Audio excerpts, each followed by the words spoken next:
Pour ne rien manquer, abonnez-vous maintenant.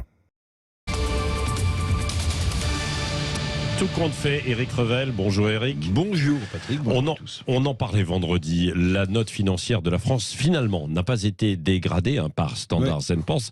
Du coup, Bruno Le Maire semble triompher et dit son soulagement. Oui, il a raison, le ministre des Finances, c'est une bonne nouvelle, évidemment. Au passage, il assure que, vous en avez parlé tout à l'heure, que le quoi qu'il en coûte, c'était fini.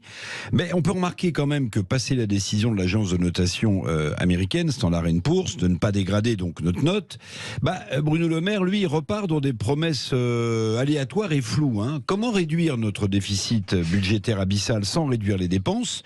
Alors au JDD hier, j'espère que tout le monde l'a lu, le ministre des Finances ne donne pas la recette de sa potion magique, mais il assure que faire de l'austérité serait une erreur, car évidemment, qui dit austérité dit réforme lourde de structure, notamment dans la fonction publique et ses effectifs. Or, vu le contexte social actuel, Patrick, évidemment très inflammable avec cette manif demain sur les retraites, évidemment, ce n'est pas le moment. Ce n'est d'ailleurs jamais le moment de faire des réformes. Oui, alors pas d'austérité, affirme le ministre Bruno Le Maire, mais cela veut dire plus de réformes, plus d'économies budgétaires?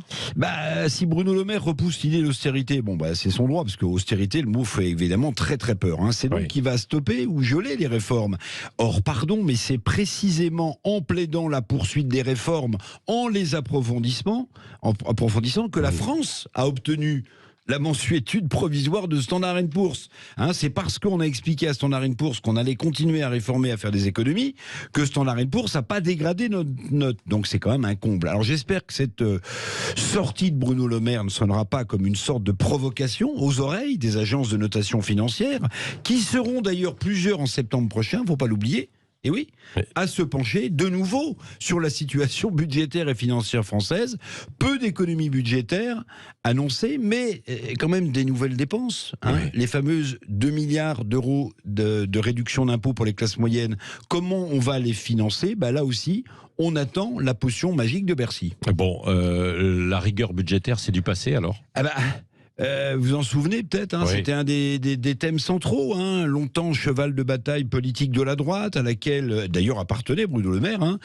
Plus grand monde ne parle, Patrick, de rigueur budgétaire dans la classe politique. À gauche, d'accord, mais à droite aussi. Le dogme a volé en éclats, et pourtant nos finances publiques sont dans un piteux état, vous le savez. Je vous conseille de lire la remarquable interview de Jean Peyrelevade dans l'Express. C'est un homme de gauche, un ancien banquier et financier de haut vol. C'est lui qui avait mis en place le tournant justement de la rigueur budgétaire en 83, alors que la France de gauche allait dans le mur en klaxonnant, 2 ans après l'élection de François Mitterrand. Que dit Peyrelevade? Il est stupéfait par la nonchalance, voire dénonce-t-il une certaine irresponsabilité de Bercy. Il est sans appel sur le ministre des Finances. Peyrelevade dit « Bruno Le Maire pratique la fiction dans tous les domaines, même à Bercy ». Fin de citation. Standard & Poor's aime peut-être aussi, jusqu'à quand, les prestidigitateurs. Merci mon cher Éric Revel.